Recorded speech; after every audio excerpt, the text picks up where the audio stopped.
Sementara kita sebagai rakyat yang terus diekspor ke luar negeri sebagai buruh murah, kesehatan kita tidak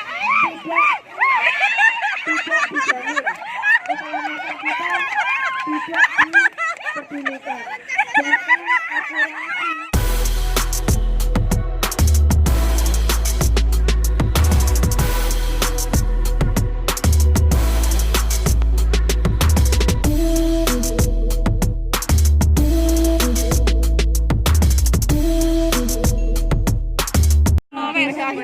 Bahwa buruh migran sektor rumah tangga itu juga punya hak libur 1 minggu sekali dan 12 hari dalam 1 tahun.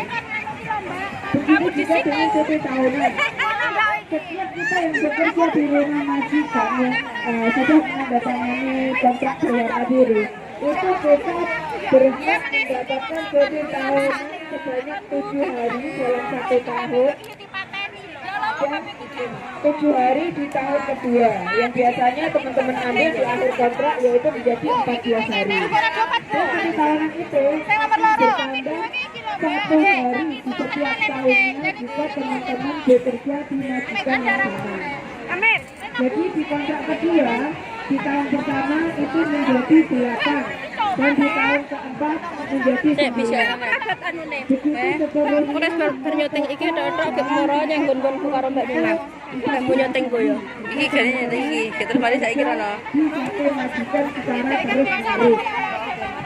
Walaupun teman-teman sudah bekerja puluhan tahun di Hong Kong, tapi selalu tidak bisa majikan, maka cuti tahunannya juga akan diawasi. Jadi itu yang harus teman-teman ketahui juga.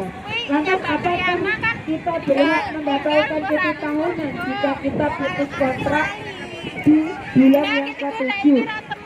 Jawabannya adalah iya. Kita tetap mendapatkan hak cuti tahunan, di mana cara menghitungnya adalah dikali lama bekerja.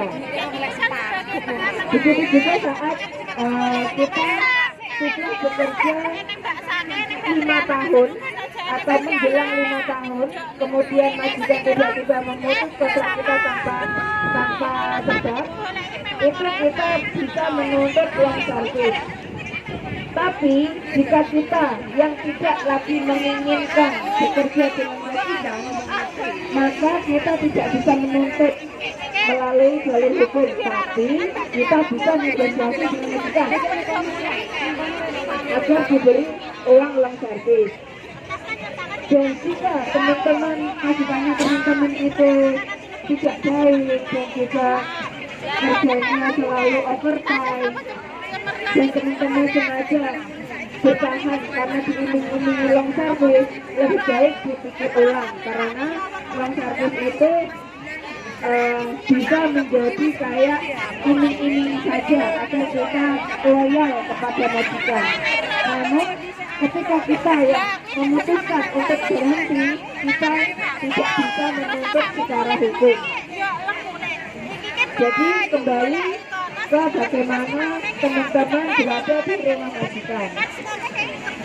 Di sini kita tidak lelah-lelahnya mengajak teman-teman untuk belajar, karena apa yang kita nikmati hari ini adalah hasil dari perjuangan teman-teman organisasi yang terdahulu.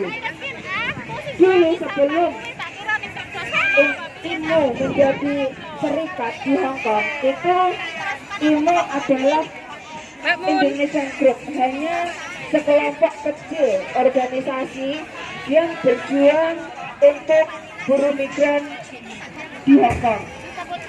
Waktu itu kita belum bisa selegal ini karena waktu itu masih dilarang-larang, sehingga kita menjadi kuat dan berhasil meregistrasi organisasi tersebut menjadi serikat buruh legal di Hong Kong. Maka dari itu buruh migran di Hong Kong sekarang menjadi sangat ini apa itu ini ya, lebih bisa dibilang makmur dibandingkan yang dulu-dulu. ketika di ujung masih banyak majikan Sumpah-sumpahan barang ini ceritanya. menolak ketika dipaksa untuk tidak libur, dan ini adalah kesempatan baik untuk kita untuk terus memperjuangkan hak kita, karena kalau bukan kita sendiri yang memperjuangkan hak kita, lantas siapa lagi? Karena kemenangan tersebut bukanlah hadiah, kemenangan dihadiahkan juga akibat dari perjuangan. Apakah Anda tersangka, Triana?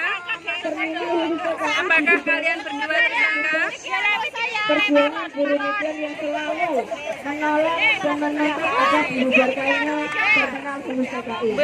Sekarang kita sudah menikmati hasil dari perjuangan terdahulu, dan tugas kita adalah meneruskan perjuangan tersebut, meneruskan tekad untuk terus memperbaiki Mbak, apakah Anda tersangka? agar anak cucu kita kelak tidak mengalami seperti yang kita alami. Teman-teman Pembukaan koper 7 bulan dan sebanyak 3.000. kami ucapkan. Jadi hanya 3.000 dan totalnya sebanyak 3.000 sebanyak 7 bulan. Itu selalu kita perjuangkan agar dipangkas potongan agar parkir.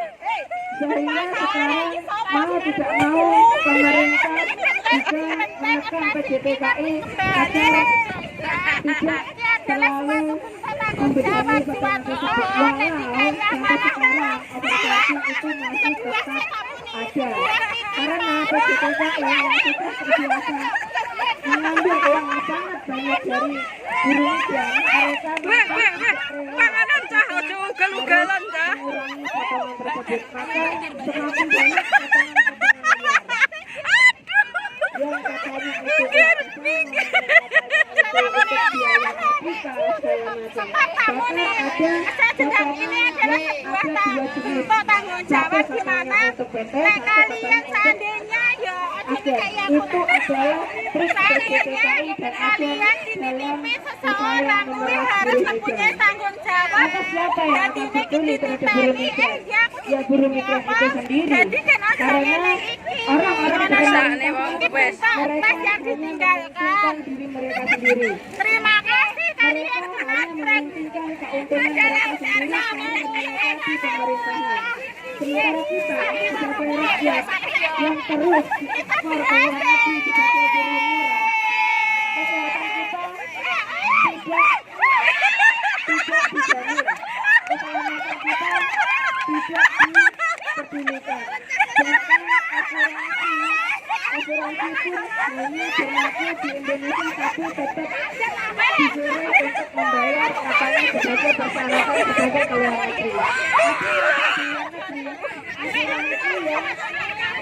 Yang berlaku itu adalah asuransi dari luar kita, bukan yang dari Indonesia. Jadi teman-teman di orang ini juga punya asuransi. Kalau sakit jangan dipendam sendiri, minta ke dokter. Jangan beli obat di luar karena itu akan berpengaruh pada tubuh kita. Minta ke dokter. Jika majikan tidak mau mengganti, surat dari dokter tersebut bisa difotokopi dan dituntut melalui labor. Tentu saja jika teman-teman tidak tahu di mana itu labor, bisa datang ke organisasi agar didampingi. Karena di organisasi ini selain juga sesama buruh migran sektor rumah tangga, ada juga Dia yang memiliki tas. yang itu Fakultas sing tasnya hilang mendampingi kita di paprika. hari biasa dan mendampingi kita untuk Kasihan mengikuti disuruh labor. kesepreng. Jadi teman-teman jangan pernah takut saat mengalami nasib yang kurang baik di rumah majikan. Ceritakan, jangan dianggap aib, jangan malu, jangan dipendam sendiri. Berangkat dengan keadaan sehat, pulang juga harus dalam keadaan sehat. Hindari makanan-makanan instan, karena itu akan berpengaruh pada kesehatan kita. Iya, kita sekarang masih muda, masih bekerja, kita terlihat sehat. Tapi saat kita sudah pulang ke Indonesia, kita sudah tidak punya asuransi. Siapa yang akan bertanggung jawab dengan kita? Kita sendiri. Syukur alhamdulillah kalau uangnya masih ada. Lah kalau sudah berbentuk rumah, apa jendelanya mau digagalin? Kan enggak, toh? Jadi mumpung masih muda, dijaga kesehatannya, jangan makan makanan yang instan. Kalau hanya dikasih makanan instan terus sama majikan, tolak. Karena kita punya bukan hanya memberi kita makanan instan, teman-teman bisa menolak dan meminta majikan untuk menyediakan makanan yang sehat. Karena kita bekerja, kita masih akan pulang bertemu dengan keluarga dan menghabiskan waktu dengan keluarga. Jangan nanti sudah pulang tinggal sakitnya. Irungmu ise. Ini yang sering teman-teman abaikan ya. Dan banyak sekali saudara-saudara kita yang sudah bekerja 6 tahun, 10 tahun tiba-tiba masuk rumah sakit dan sakitnya sudah parah. Karena walaupun kita sering di medical setiap 2 tahun sekali, itu kalau medical lewat agen, itu medicalnya tidak bisa akurat. Karena itu sudah dibisniskan antara agen dan tempat medical.